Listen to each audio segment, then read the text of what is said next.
Est-ce que vous m'entendez? Ça fonctionne? Donc, merci beaucoup, monsieur le recteur, pour cet accueil et merci également à l'établissement et aux organisations de cette journée.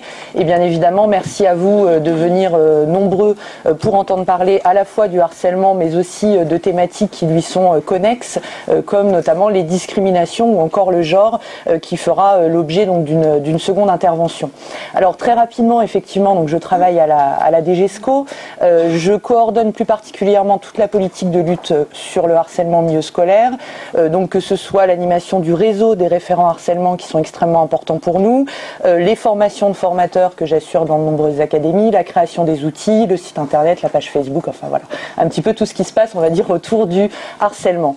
Comme l'a dit à l'instant monsieur le recteur, on est aujourd'hui dans un contexte un petit peu particulier, car il y a eu ces dernières semaines de très nombreux reportages, de très nombreux sujets sur le harcèlement, sensibilisation médiatique qui semble essentielle, et c'est pour cela que la ministre a tenu à sortir le 6 février dernier sur la question du harcèlement pour réaffirmer l'ambition qui est celle du ministère de faire réellement diminuer donc ce phénomène.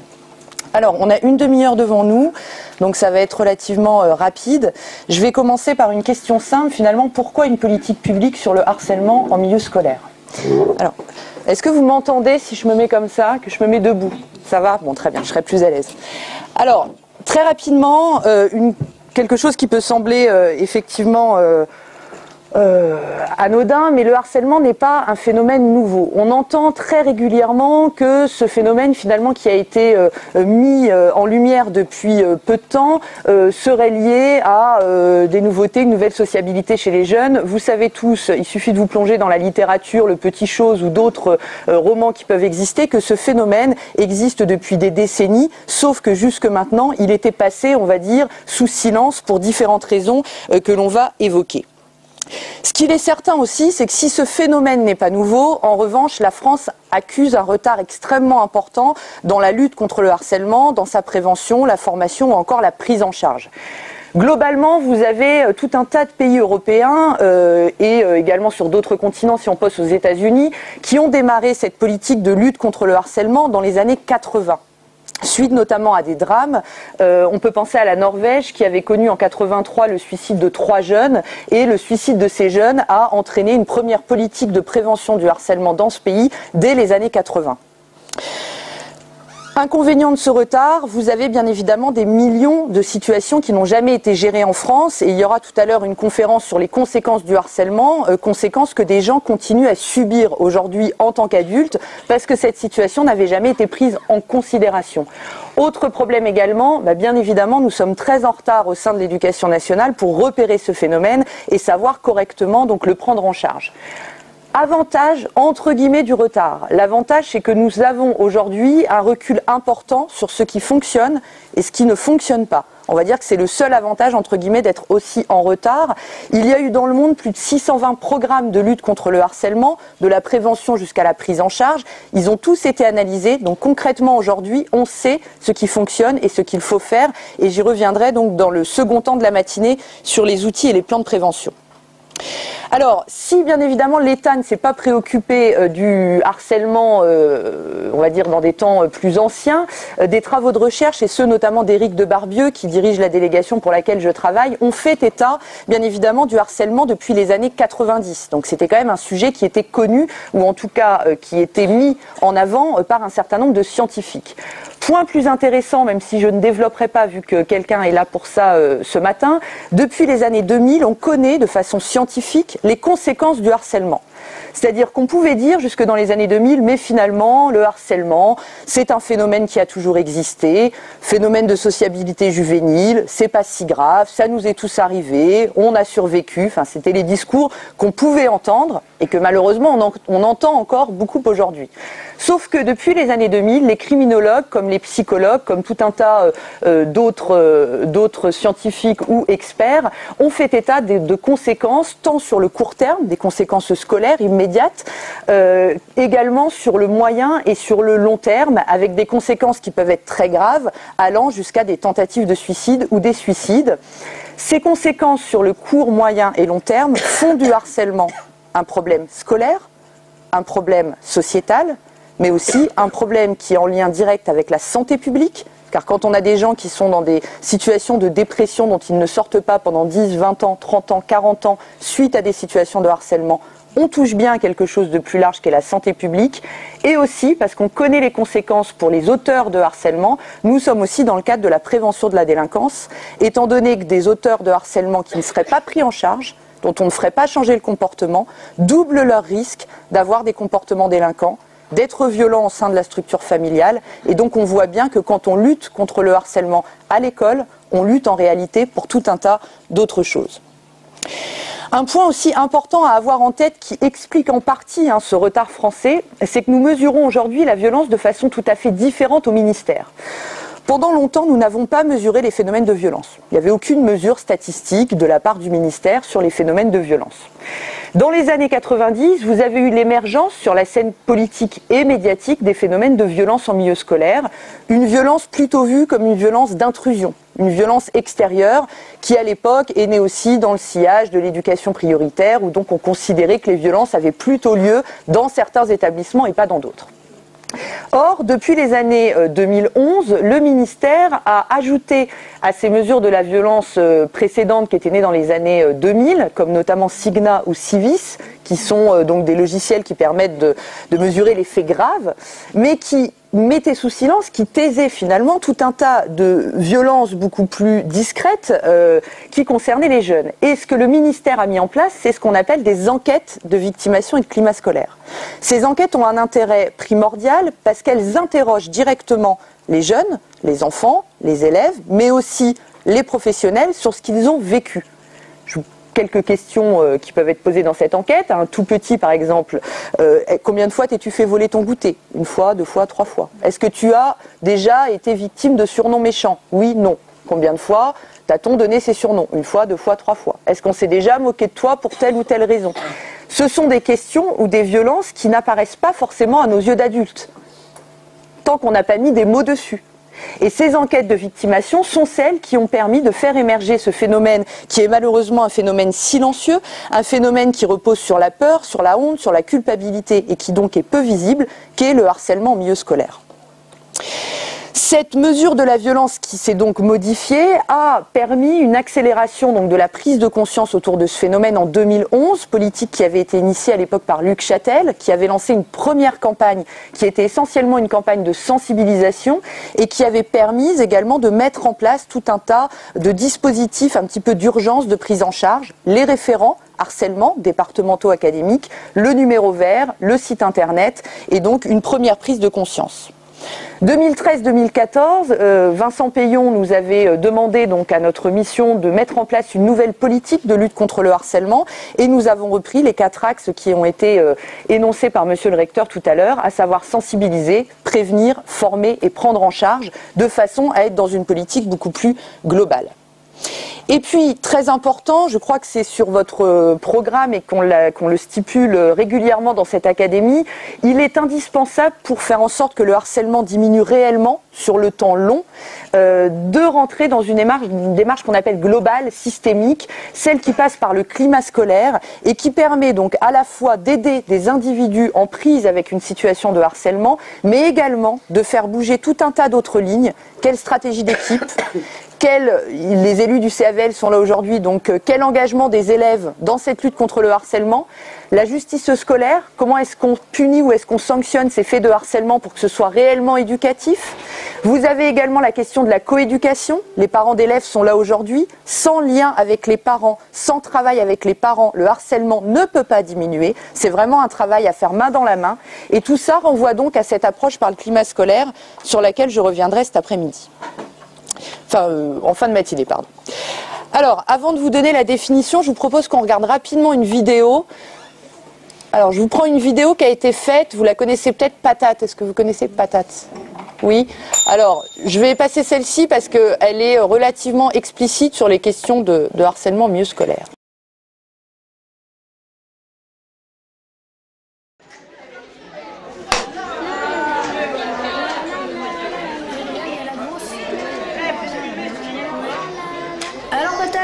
Ça va? Bah oui. Ils sont où les bonbons? Bah, j'en ai pas. Tu nous ramènes demain? Bah non, j'ai pas d'argent. Si, sinon on te défonce. Ouais, on va te défoncer. D'accord, mais laissez-moi tranquille alors. Et on la laisse passer. Ok, T'oublies pas. première fois. Bonjour monsieur. Bonjour les enfants. Alors, sortez votre Patate avait trousse. trop sa foutu. Ouais, trop sa sauce. Super nul. Ouais. Eh, venez, on y jette des boulettes. Ouais. Aïe, aïe, mais arrêtez. Si tu nous dénonces, t'es mort. Qu'est-ce que vous avez, mademoiselle? Rien monsieur, je me suis fait mal toute seule. Elle se blesse tout le temps. Bon, on reprend le cours. Regardez, j'ai dessiné la grosse. Elle est molle. Ouais, trop. C'est un pou géant. Alors la grosse, comment ça va aujourd'hui? Mais pourquoi tu m'embêtes? Je t'ai rien fait à la fin. Tu l'as mérité. Tiens. Aïe, aïe, aidez-moi, je suis dans la poubelle. Et regardez les filles, comment je suis le boss. J'ai mis dans la poubelle. Ouais, mais ça devient un peu embêtant à la fin. Ouais, c'est vrai, tu le fais tous les jours. Tu commences un peu à abuser. Mais elle mérite, hein. Oh là là.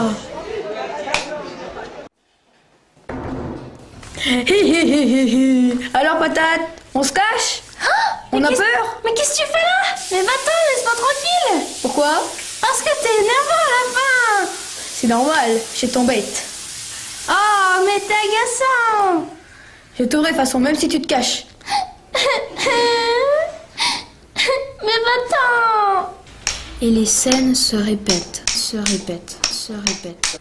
La fin de cette histoire ne peut pas être tragique. Patate ne doit pas être réduite en purée, alors.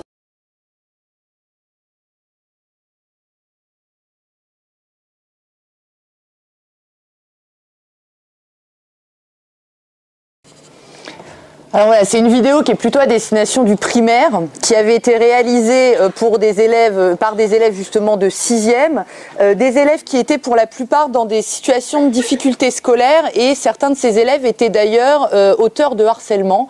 Et ce projet collectif qu'ils avaient fait dans le cadre du prix Mobilisons-nous contre le harcèlement a à la fois permis à ces élèves de changer leur comportement et de se rendre compte bien évidemment de la gravité des faits de harcèlement, mais ça a également enclenché dans l'établissement une politique de lutte contre le harcèlement intéressante. Cette vidéo en fait est montrée à chaque rentrée, enfin là c'était la première l'année dernière de 6e, et elle est suivie d'un questionnaire qui permet de voir le nombre d'élèves venant de CM2 qui ont été éventuellement harcelés.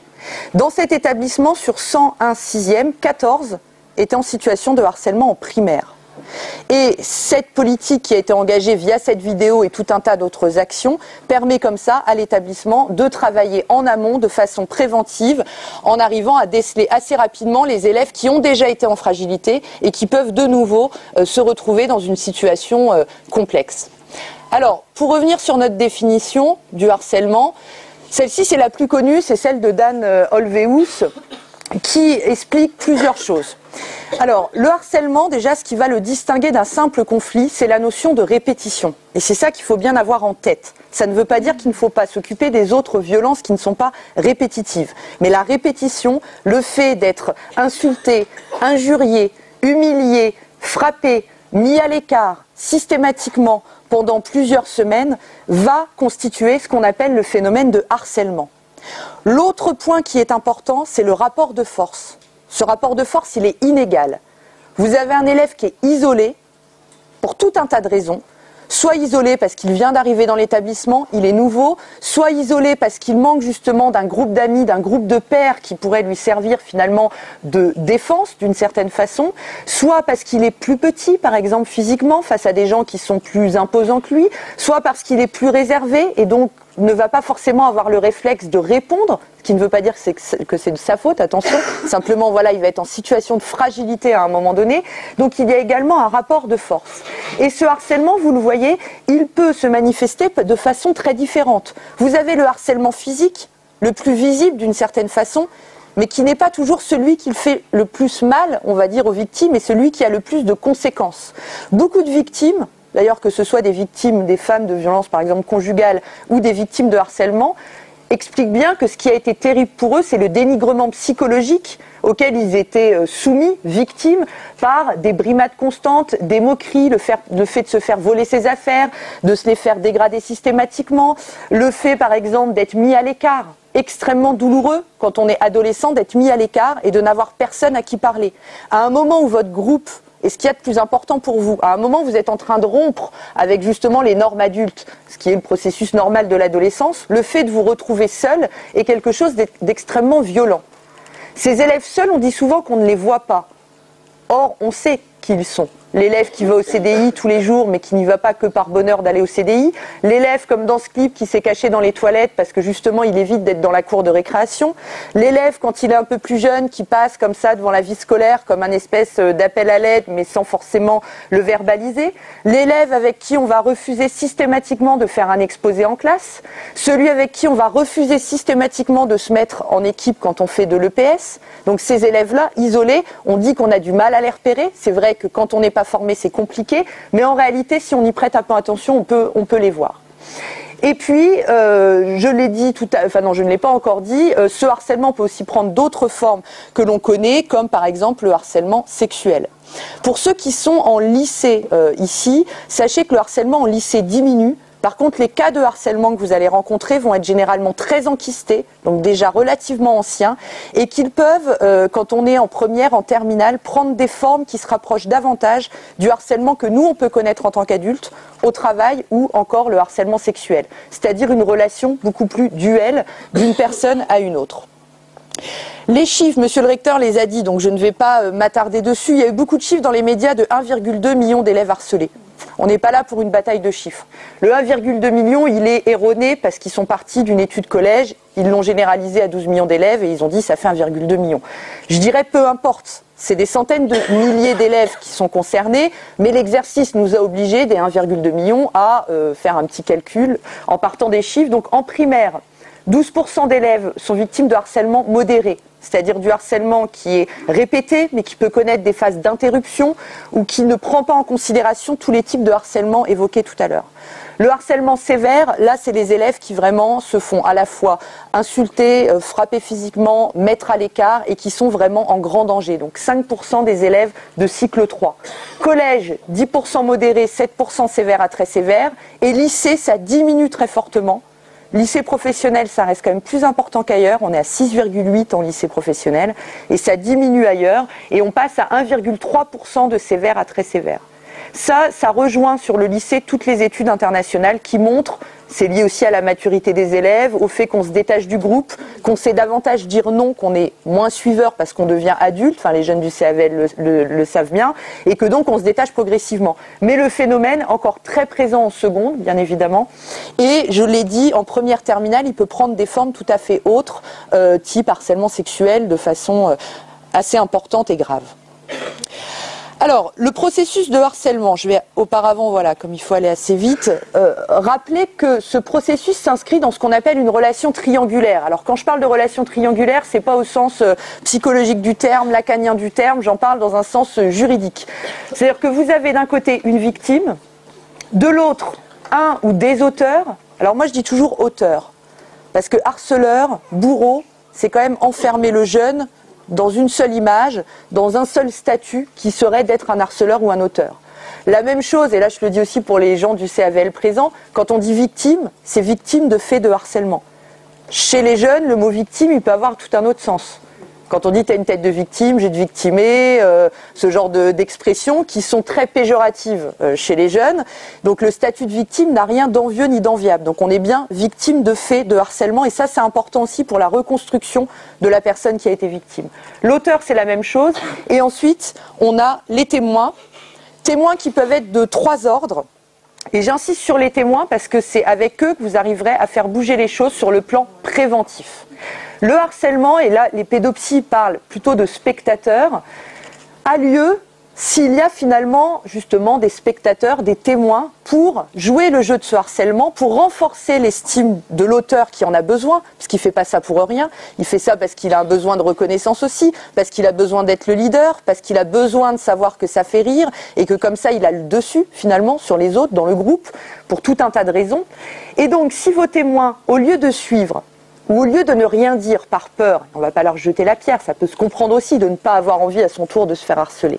Mais si ces témoins, on arrive à les faire bouger et à les faire passer du stade de supporters, c'est-à-dire ceux qui vont aller liker une photo, ceux qui vont commenter, ceux qui vont rajouter une petite claque, qui vont propager la rumeur, si eux, on arrive à les transformer en défenseurs, c'est-à-dire en témoins qui vont dire non, qui vont dire stop, qui vont dire on n'a pas envie de vivre dans une société où on peut s'attaquer à quelqu'un sans aucune raison valable, en le dénigrant et en allant parfois jusqu'à quand même le pousser au suicide, et ça il faut avoir vraiment conscience des conséquences des phénomènes de harcèlement.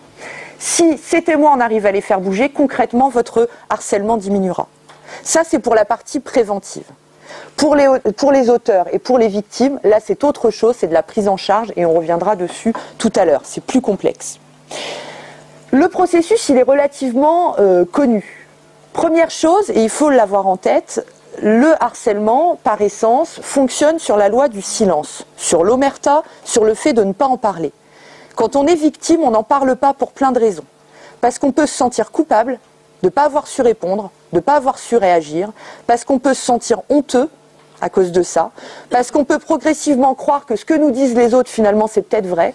Et c'est ce que disent beaucoup de victimes, c'est la difficulté de se reconstruire derrière quand on s'est fait insulter tous les jours, pendant des semaines, voire pendant des mois.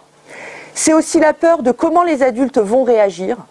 Et là-dessus, parfois, on réagit mal. On pense bien faire et on fait mal.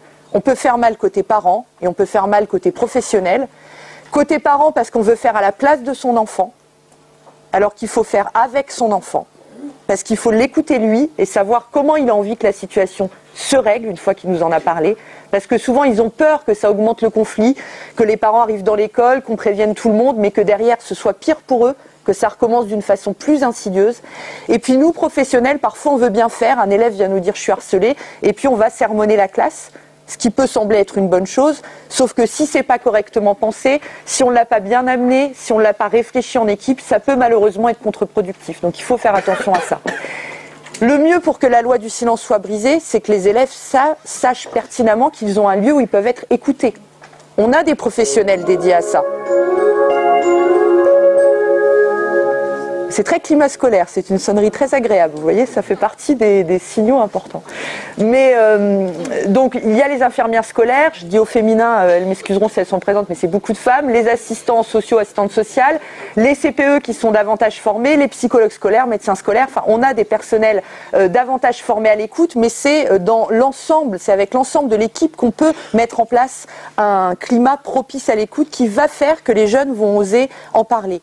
Beaucoup de chefs d'établissement et d'IEN me disent toujours en formation, mais moi j'ai pas de problème de harcèlement dans mon établissement, il n'y en a pas. Mais des gens qui tiennent parfaitement leur établissement et qui sont des chefs d'établissement très engagés, qui me disent il n'y en a pas. Le jour où ils se mettent à en parler, vous avez des dizaines et des dizaines de cas qui émergent. C'est normal, c'est silencieux. Donc c'est normal qu'on pense qu'il n'y en ait pas, il y en a partout. L'autre processus et process qui rentre en place dans le harcèlement, c'est bien évidemment les rumeurs. Alors les rumeurs aujourd'hui, elles ont pris une proportion qui n'a plus rien à voir avec ce que nous on a connu quand on était jeune. Quand on était jeune, on a pu connaître des rumeurs, mais elles s'arrêtaient d'une certaine façon à la porte de la classe, elles s'arrêtaient à la porte de l'établissement. Aujourd'hui, avec les médias sociaux, ces rumeurs, elles peuvent être amplifiées en quelques clics. Vous avez des élèves qui ont été victimes, qui nous ont fait état de 500, 600 SMS reçus tous les jours, de centaines de commentaires mis sur leur page Facebook, de dizaines de réponses à des choses qui vont être postées sur Twitter ou ailleurs, ou sur Ask, ou peu importe, quel que soit le média social. Donc on est dans un phénomène qui devient extrêmement massif. Donc ça, c'est pas que l'école qui peut le régler, c'est avec les parents. C'est pas en interdisant les médias sociaux que ça marchera. On est dans une génération qu'on appelle, vous le savez, la génération Z, ceux qui sont nés avec ça, avec un smartphone greffé dans la main. Vous ne pouvez pas leur couper leur compte Facebook, ce serait pire que tout pour eux. Leur couper leur compte Twitter, ce serait pire que tout. Donc il faut arriver à éduquer à ces médias sociaux. Mais par contre, ce qui est certain, c'est que le cyberharcèlement a accentué très très largement le phénomène de harcèlement, parce que imaginez-vous en tant qu'adulte, si demain par exemple vos collègues recevaient une photo de vous dégradante, recevaient une photo de vous dénudée, recevaient des insultes sur vous qui étaient diffusées à l'ensemble des chefs d'établissement, à l'ensemble des CPE, des profs, de toutes les personnes qui travaillent ici dans l'académie de Dijon. Imaginez la violence que d'avoir ce genre de photos ou de propos qui soient diffusés à l'ensemble de vos collègues. L'autre point, et c'est aussi un signal faible, c'est le rire, mais j'aurais plutôt dû dire les moqueries, qui font partie intégrante du phénomène de harcèlement. Vous savez, l'élève qu'on interroge, tout le monde se met à ricaner. Celui qui va dire quelque chose, qui va bouger, et là tout le monde va se mettre à se moquer des petits bruits en classe, des ouh, ah, alors, ah, Fayot, enfin très discrètement. Mais tout ça, bien évidemment, fait aussi partie du processus. Les témoins, on l'a dit, parce que c'est un phénomène de groupe. Et ensuite, une expression que j'aime bien de messieurs Bellon et Gardette, qui travaillent sur la question depuis longtemps, le côté, voilà, et c'est ce que les adultes disent toujours, mais on l'a pas vu. Ce qu'on appelle l'invisible visibilité. Oui, le harcèlement est peu visible quand on n'est pas informé, quand on n'est pas sensibilisé. Une fois qu'on l'est, les signaux que je vous ai donnés tout à l'heure, l'élève systématiquement isolé, les affaires dégradées, l'élève qui commence à décrocher sur le plan scolaire, celui que vous sentez se renfermer progressivement, celui qui devient violent soudainement, on ne comprend pas pourquoi, celui qui systématiquement mange seul à la cantine. Tous ces signaux-là, quand on est formé, on arrive quand même à les repérer, et c'est la même chose dans les familles quand nous sommes donc concernés et formés sur la question. Alors, on nous demande souvent, est-ce qu'il y a un profil type de victime ou un profil type d'auteur de harcèlement? J'aime bien cette affiche qui avait été faite par des lycéens de Grenoble avec un miroir donc, dans lequel vous pouvez vous regarder et avec le slogan « Futur cible ». Alors, il n'y a pas de profil type de victime de harcèlement. Quelque chose d'important à savoir. Par contre, au moment où va se déclencher le harcèlement, l'élève qui en est victime va être dans un moment de fragilité. Fragilité qui peut être liée à une difficulté familiale passagère, une séparation, des conflits à la maison. Fragilité qui peut être due à une timidité, à finalement des difficultés à dire non, des difficultés à savoir s'imposer quand on va venir lui faire une réflexion, mais qui sont liées à son caractère ou simplement à un moment comme ça où il n'est pas en mesure de savoir répondre. Et cet élève, quand il va être attaqué pour la première fois, va être dans ce qu'on appelle dans un état de sidération. C'est-à-dire il ne va pas comprendre ce qui lui arrive, il ne va pas être en mesure de répondre à ce qui lui arrive. Et comme il ne répond pas, assez rapidement, le groupe comprend qu'il peut continuer, et très rapidement s'enclenche un processus où la victime a honte d'en parler, où elle se dit qu'elle aurait dû répondre, donc qu'elle est coupable de ce qui lui arrive, et là vous rentrez dans une espèce de cercle dont il devient assez compliqué malheureusement de sortir. Au fur et à mesure, ce qui va se passer chez un élève qui va commencer à être harcelé dès l'école primaire, c'est qu'il va rentrer dans ce qu'on appelle une posture victimaire. C'est-à-dire qu'on va voir très rapidement, même s'il change d'établissement, qu'il peut être la cible facile de harcèlement. Parce qu'il va se tenir la tête rentrée, les épaules rentrées, parce qu'il va s'isoler, parce qu'il ne va plus oser parler aux autres. Parce que les autres, c'est quand même des autres qui le font souffrir systématiquement. Donc il n'a pas nécessairement envie d'aller parler aux autres, ce qui peut se comprendre. Et il va être comme ça repéré à nouveau. D'où l'intérêt pour l'école et pour les parents d'arriver à briser ça et d'arriver à faire en sorte que cet enfant, justement, puisse modifier aussi son comportement, puisse voir son estime de lui-même être de nouveau reboostée, qu'il puisse savoir qu'il ne correspond pas à ce que les autres ont voulu renvoyer de lui comme image, de façon à ce que cet enfant ne soit pas de nouveau pris plus tard, voire même à l'âge adulte, dans des situations de harcèlement. Et bien évidemment, je le répète, il n'y a pas de déterminisme. Alors sur les états de fragilité, il y a aussi des enfants qui sont en état de fragilité plus permanent. Les enfants qui souffrent d'un handicap, par exemple. Et beaucoup d'enfants souffrant d'handicap sont malheureusement victimes de harcèlement en milieu scolaire. Et on va vraiment essayer de s'attacher davantage à cette question. Sur les auteurs maintenant, alors les profils sont très différents, mais ce qu'on note souvent, c'est que l'auteur de harcèlement manque d'empathie. Il y a vraiment une difficulté à se mettre à la place de l'autre, une difficulté à se rendre compte que par son action, on fait souffrir l'autre. Après, l'auteur, il est auteur pour tout un tas de raisons. Je fais souvent des formations à des lycéens qu'on forme pour devenir ambassadeurs. Et les lycéens sont toujours beaucoup plus ouverts que nous adultes, je le dis, pour trouver des profils d'auteurs. Parce qu'ils vont trouver des dizaines de raisons qui font qu'on peut être auteur de harcèlement. Parce qu'on manque soi-même de confiance, parce qu'on a envie d'avoir une place, parce que c'est la seule place qu'on peut avoir finalement, c'est d'être justement le leader, mais le leader un petit peu négatif. Parce que potentiellement il y a des violences à la maison, ça peut être aussi une situation et qu'on va répondre de la même façon. Parce qu'on a soi-même été harcelé avant, et que donc pour ne plus l'être, on se met à harceler. Il y a beaucoup de harcelés-harceleurs, c'est malheureusement les cas les plus compliqués, mais ça arrive fréquemment. Parce qu'aussi on a une faille et qu'on se reconnaît dans la victime et que donc par jeu de miroir, et ben finalement on va se dire moi je ne souhaite pas être à sa place, donc pour ne pas l'être c'est moi qui vais prendre le dessus. Bref, tout un tas de raisons. Et puis certains diraient par perversité, ça peut arriver, vous pouvez avoir des relations perverses. Par contre, je ne suis pas de l'avis de certains lacaniens qui voient dans toutes les situations du harcèlement une perversité de la victime et de l'auteur d'être dans cette relation-là. La psychologie et la psychanalyse ne sont pas des sciences, donc pour l'instant ça peut être intéressant sur certains aspects, mais personnellement j'assume de dire que je ne crois pas à cette relation systématique de perversité. Le point important, c'est celui-là, ne résumez pas l'auteur et la victime à cela. Ce qui est important une fois qu'une situation a été reconnue, c'est d'arriver à faire en sorte que ces deux personnes changent d'une certaine façon de comportement. La victime, qu'elle ose enfin être elle-même et qu'elle ne se sente plus soumise à ce regard très négatif qu'on lui a fait subir pendant des années. Et l'auteur, il faut aussi arriver à le faire changer de comportement. Si on maintient une victime dans son état, entre guillemets, de victime, et de victime quasi générale, on en fait, vous voyez, quelqu'un qui est une victime dans la vie de façon générale, ça va poser problème pour elle plus tard, donc elle a besoin aussi d'être accompagnée. Et si on maintient l'auteur uniquement là-dedans, ça peut être dangereux aussi, y compris l'auteur peut se retrouver pris à partie par ses camarades par la suite et lui-même ensuite subir des violences.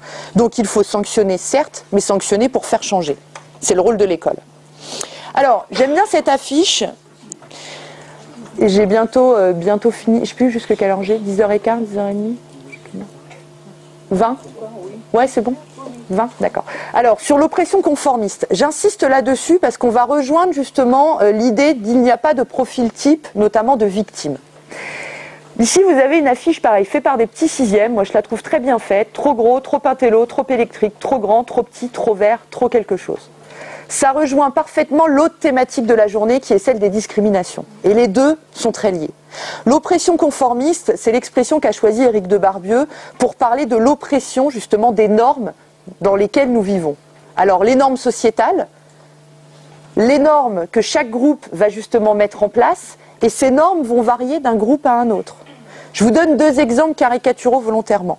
J'ai été enseignante quand je préparais mes concours dans le 16e arrondissement de Paris, arrondissement très huppé, où j'avais des élèves plus populaires, moins populaires, parce qu'il y a beaucoup cette notion de popularité. Puis ensuite, j'étais enseignante à la Courneuve en Seine-Saint-Denis, donc avec un public totalement différent. Si on avait pris mon élève le plus populaire du 16e arrondissement et qu'on l'avait mis à la Courneuve, je ne suis pas sûre que cet élève aurait été le plus populaire. Voire, il aurait peut-être été victime d'un certain nombre de brimades. On aurait pris l'élève le plus populaire de la Courneuve, on l'aurait mis dans le 16e arrondissement avec des codes qui n'étaient pas les siens. Idem, je ne suis pas sûre que cet élève serait devenu le plus populaire et éventuellement il aurait pu être victime, par exemple, de harcèlement parce que différent. Ça, c'est quelque chose vraiment à avoir en tête parce que chaque groupe de jeunes, donc chaque groupe classe, mais aussi groupe d'amitié, va avoir ses propres normes et va donc choisir une différence chez l'autre, qui est une différence qui peut être réelle, qui peut être fantasmée, qui peut être supposée. On va parler d'identité de genre juste après. On peut supposer que quelqu'un est homo ou pas, enfin qu'il le soit ou pas, mais comme on va supposer que, on va s'attaquer à lui pour ça, et ces normes varient d'un endroit à un autre. Ce qui fait que, typiquement, un élève nouveau, et vous avez un film là-dessus qui s'appelle Después de Lucia, pour ceux qui l'ont vu, qui est une élève qui était plutôt populaire avant, qui est dans un état de fragilité, elle vient de perdre sa mère, elle arrive dans un nouvel établissement et elle va être victime de harcèlement, parce qu'elle n'a pas de groupe de pairs pour la défendre, parce qu'elle est nouvelle, elle ne vient pas du même endroit, elle ne rentre pas totalement dans les normes de ce nouvel établissement. Mais elle aurait pu être très populaire avant. Donc vous voyez, c'est quelque chose de variable qui renvoie justement au champ des discriminations et du rejet de la différence de façon générale. Cependant, ce qu'on constate, c'est que généralement le harcèlement va partir d'une différence liée à l'apparence physique. Donc là, on est sur les normes sociétales. La personne qui est notamment en surpoids va être beaucoup plus visée que les autres, parce qu'elle ne rentre pas dans les normes attendues par notre société. La taille aussi, trop grand, trop petit. La couleur ou le type de cheveux, on peut penser aux enfants roux, l'histoire dramatique de Matteo, et on a entendu les parents de Matteo Bruno s'exprimer dans les médias récemment, ce petit garçon qui a été moqué et qui a fini par se suicider parce que finalement, ce qu'on lui reprochait, c'était d'être roux, et donc par là d'être différent. Ensuite, deuxième point, mais je sais que ce n'est pas un gros mot ici vu qu'on en parle après, l'identité de genre, le sexe, ou alors encore l'orientation sexuelle, qu'elle soit réelle ou supposée. La fille qui ne rentre pas, entre guillemets, je vais très vite, dans les critères attendus et dans les normes attendues par la société de ce que devrait être une fille, pardon, et idem pour les garçons qui donc peuvent être attaqués pour cette raison-là. C'est la deuxième cause de harcèlement, ne pas correspondre aux normes attendues. Le handicap aussi, et je l'ai dit, et là-dessus on a un véritable effort à faire parce qu'il y a un vrai problème avec les jeunes qui sont en situation de handicap. L'école fait qu'aujourd'hui nous les accueillons. Malheureusement, on le sait, hein, on n'est pas toujours formé correctement, on n'est pas, bon, il y a tout un tas de problèmes autour de cet accueil, mais nous avons vraiment beaucoup de situations d'élèves qui sont donc en situation de handicap et harcelés, et ça très violemment. L'appartenance ensuite à un groupe social ou culturel particulier. Dans le reportage de France 2, pour ceux qui l'ont vu, il y avait une jeune femme rousse qui s'exprimait, très jolie jeune femme qui à l'époque était légèrement en surpoids, et puis elle écoutait Laurie. Et Laurie, c'était totalement has-been à côté, pas tendance d'écouter Laurie. Et donc comme elle écoutait Laurie, qu'elle était un petit peu en surpoids, et ben c'est sur elle que c'est tombé. Vous voyez, pour quelque chose d'aussi ténu que ça. Les centres d'intérêt différents, donc on vient d'évoquer un exemple. Alors, sur le harcèlement, j'insiste vraiment sur un point. Le discours et le fait de dire que le harcèlement n'existe pas dans un établissement est faux.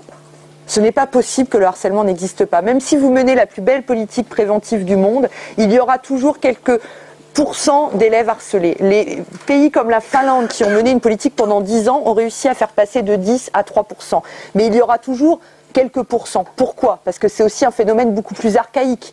Si on remonte au phénomène du bouc émissaire, qui sont un petit peu différents. Mais quand même, le fait de rejeter quelqu'un dans un groupe fait partie, malheureusement, d'une certaine façon, du fonctionnement du groupe, ou plutôt du dysfonctionnement du groupe.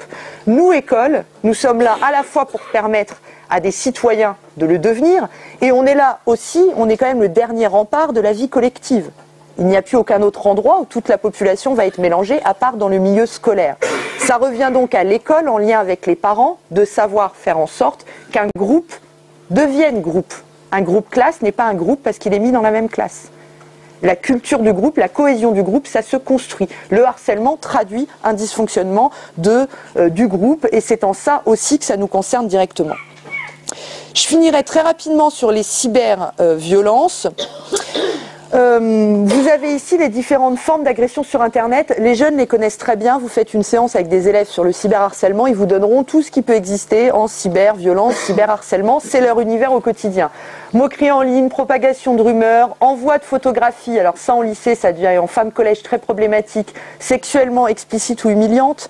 La jeune fille qui a envoyé une photo d'elle un peu sympa, un peu dénudée à son petit copain, pensant que ça allait rester dans la sphère intime, et qui quelques semaines plus tard, après une rupture, après une colère, après je ne sais quoi, va être diffusée massivement à des centaines d'élèves dans l'établissement. C'est des problèmes que nous rencontrons, et ce sont des problèmes de plus en plus importants malheureusement. La publication ensuite de vidéos, l'envoi de messages injurieux. Les filles sont plus victimes de cyberharcèlement sur les médias sociaux, mais les garçons le sont aussi énormément, mais plutôt par SMS. À ça, vous rajoutez aussi les appels anonymes, très fréquents. Voir son téléphone sonner comme ça la nuit, une fois, deux fois, trois fois. Et dans les témoignages qu'il y avait sur France 2 et dans ceux qu'on récolte, je vous l'ai dit, ça monte jusque 200, 300, 400, 500, 600 SMS par jour. Vous imaginez recevoir toutes les secondes, va te pendre, enfin voilà, je vous passe t'es moins que rien, voilà, avec tous les noms d'oiseaux qui peuvent aller avec. Recevoir ça comme ça non-stop, c'est quelque chose qui est terriblement violent. Alors, je reviendrai sur les dispositifs tout à l'heure, mais on travaille très bien avec une association qui s'appelle e-Enfance et qui gère un dispositif qui s'appelle Net Écoute, qui peuvent à la fois venir former en établissement et également vous donner des conseils en tant que parent ou professionnel. Et puis je terminerai quand même sur la loi. Alors, premier élément, auparavant nous n'avions pas d'article de loi pour le harcèlement moral. Il fallait le définir en fait. Depuis la loi du 4 août sur l'égalité entre les femmes et les hommes, ce délit existe au code pénal. Le harcèlement est désormais un délit reconnu, 1 an de prison, 15 000 € d'amende. Quand il est accompagné, il y a plusieurs circonstances aggravantes. D'une de ces circonstances aggravantes du type personne en état de fragilité, mineur de moins de 15 ans ou encore harcèlement via les réseaux sociaux, on monte à 2 ans et 30 000 €. Et puis on peut monter, s'il y a 2 circonstances aggravantes, 3 ans et 45 000 € d'amende. Donc c'est désormais un délit qui est reconnu. Bien évidemment, le harcèlement peut prendre d'autres formes, l'extorsion par exemple, et donc d'autres éléments peuvent y être ajoutés, mais c'est important de le dire. L'autre point, je rappelle aussi que dans le Code de l'éducation, c'est une obligation que de mettre en place un plan de prévention du harcèlement en école, en collège et en lycée. Voilà, c'est une obligation de notre Code de l'éducation.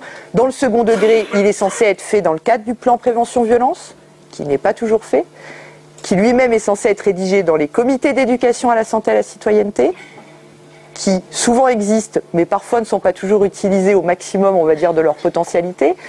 Et ensuite, il est censé être voté en conseil d'administration. Les parents ont le droit, et ils en sont informés par le ministère, de demander ce qu'est le plan de prévention mis en place dans un établissement. Je sais que ça ne plaît pas toujours, mais je le précise, ils peuvent tout à fait le demander, vu qu'ils font partie du CA.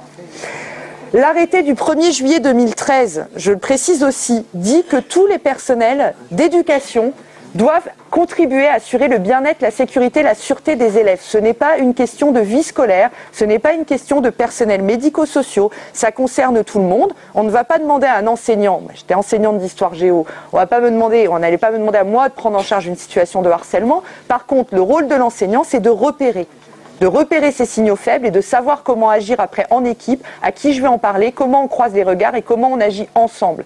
Mais nous sommes tous concernés. Il n'y a pas que la vie scolaire, il n'y a pas de mort scolaire en classe. Donc, à partir de là, nous sommes tous concernés par ces missions. Et puis, je rappellerai simplement des choses qui sont fondées sur, tout simplement, la Convention internationale des droits de l'enfant et des droits de l'homme, et qui sont le premier article de notre Code de l'éducation.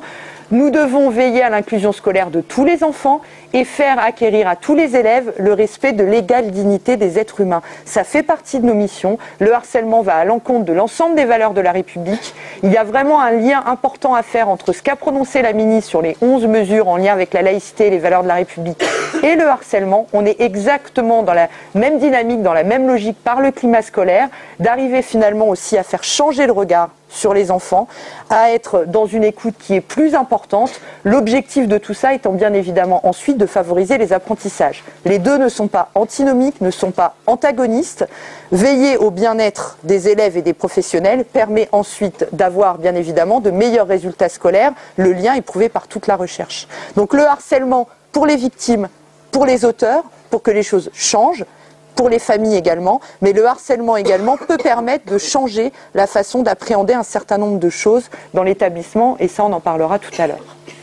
Et je laisse la place aux questions maintenant.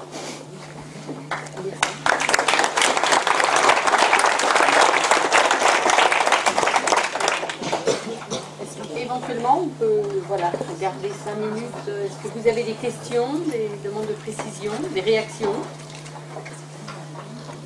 Merci. Sans micro, j'ai une voix qui porte assez. Je suis principal d'un collège à proximité de ce beau lycée. Vous avez dit deux choses qui sont un petit peu différentes. Il y a un moment, vous avez dit il n'y a pas de profil type. Et puis tout de suite derrière, on a eu une diapo avec. Moi, j'ai réagi. Parce que pour moi, il y a des profils types de harcelés, de victimes. Et tout de suite après, vous avez décrit une autre diapo où là, vous avez mis les gens un peu forts, les gens un peu différents. Donc, j'ai pas compris en fait cette différence entre les deux diapos. Puis la deuxième chose, j'ai pas eu le numéro de net écoute. Oui, alors 0800 200 000. Je vais commencer par la plus facile. 0800 200 000. Je donnerai le PowerPoint de toute façon. Voilà. Voilà. Alors, sur l'autre point, non, vous n'avez pas de profil type parce que le harcèlement peut tomber sur n'importe qui. C'est-à-dire que tous, on échappe à des situations de harcèlement au quotidien sans s'en rendre compte. On y échappe parce que généralement, on a, c'est ce qu'on appelle l'asservité, c'est ce qu'on peut appeler de façon plus large les compétences psychosociales. Bref, on va savoir à un moment dire non et à un moment refuser quelque chose qui peut arriver. À d'autres moments dans notre vie, on sera plus en fragilité et on peut se laisser entraîner dans des situations de harcèlement, dans des relations perverses, dans des relations de manipulation au travail, en couple. Enfin, ça peut arriver parfois sans qu'on s'en rende vraiment compte. Par contre, ce qu'il est certain, c'est que comme le harcèlement met en avant une différence, vous allez avoir des différences qui vont être davantage montrées du doigt que d'autres. et notamment des différences parce qu'elles vont à l'encontre des normes que la société, entre guillemets, nous dicte d'une certaine façon. Les personnes en surpoids aujourd'hui, très clairement, ne font pas partie des gens qu'on considère être dans les critères normaux d'attente sociale que peut produire notre société, parce qu'on veut des gens en pleine forme, on veut des gens qui soient fins, qui soient voilà. Donc quelqu'un qui va être en surpoids, ça va être un risque supplémentaire. Mais ça ne veut pas dire, et c'est là où il n'y a pas de profil type, que toutes les personnes en surpoids vont être victimes de harcèlement, parce que beaucoup d'enfants en surpoids vont complètement réussir justement à répondre à un moment donné, à faire une blague, à le tourner en dérision, à assumer leur surpoids sans problème, à être bien dans leur peau, parce qu'aussi on les aide à être bien dans leur peau, comme ils le sont, et donc ça ne posera pas de problème. Ce que je veux dire, c'est que typiquement un élève, par exemple, je prenais mes 2 élèves caricaturaux, mais quelqu'un peut être très populaire à un endroit, vous le changez d'endroit où ce ne sont plus les mêmes codes, les mêmes normes sociales, et là il va devenir celui justement qui va attirer le regard parce que différent et qui potentiellement va pouvoir se retrouver victime de harcèlement. Mais après il est clair que dans notre société c'est pareil, la gêne ou le regard gêné qu'on peut avoir sur les personnes handicapées fait que bien évidemment quelqu'un d'handicapé a plus de risques malheureusement de se faire moquer, montrer du doigt, donc c'est des facteurs de risque aggravants on va dire, de ne pas correspondre aux normes attendues. D'autres questions?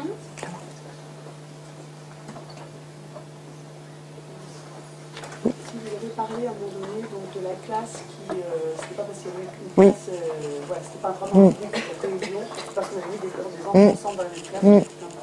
Comment donc, on peut essayer de mettre en place pour faire cette cohésion de classe justement? Alors après, là, on arrive sur vraiment la pédagogie et tout ce qui peut être mis en place en classe. Alors vous avez des choses toutes simples. Si on prend chez les plus petits, ceux qui vont travailler autour de pédagogie de coopération, pédagogie de projet, ceux qui vont mettre en place des conseils coopératifs, trouver des temps comme les heures de vie de classe, si on passe au second degré, pour arriver justement à discuter avec les élèves, les faire travailler beaucoup en petits groupes sur tout un tas d'exercices. Donc ça, c'est dans vos pédagogies, on va dire, mise en place, les rituels d'accueil dans la classe par exemple, les rituels, la façon dont on va accueillir les nouveaux arrivants, la façon dont on va essayer de les intégrer sont des points importants. Tout ce qui va être justement journée d'intégration, enfin ce genre de choses peuvent aider à créer une cohésion de groupe. Les projets sur le harcèlement ou autres peuvent aussi favoriser ça. Quand vous faites travailler toute une classe, par exemple sur un projet, une affiche ou une vidéo liée au harcèlement, vous les faites réfléchir collectivement, vous ne mettez la faute sur personne, même si vous savez que dans votre classe, il y a des personnes qui ont tendance à être plutôt harceleuses et d'autres harcelées. Le fait de les faire travailler en groupe sur ce sujet, de les faire réfléchir et de mettre à distance avec une situation qu'ils connaissent, peut aussi aider à créer cette cohésion. Donc ça, après, c'est tout le dialogue et l'écoute qu'on peut mettre en place dans l'établissement, en fait. Donc là, je renvoie à pédagogie, coopération, enfin d'autres choses qui sont par exemple sur le site climat scolaire.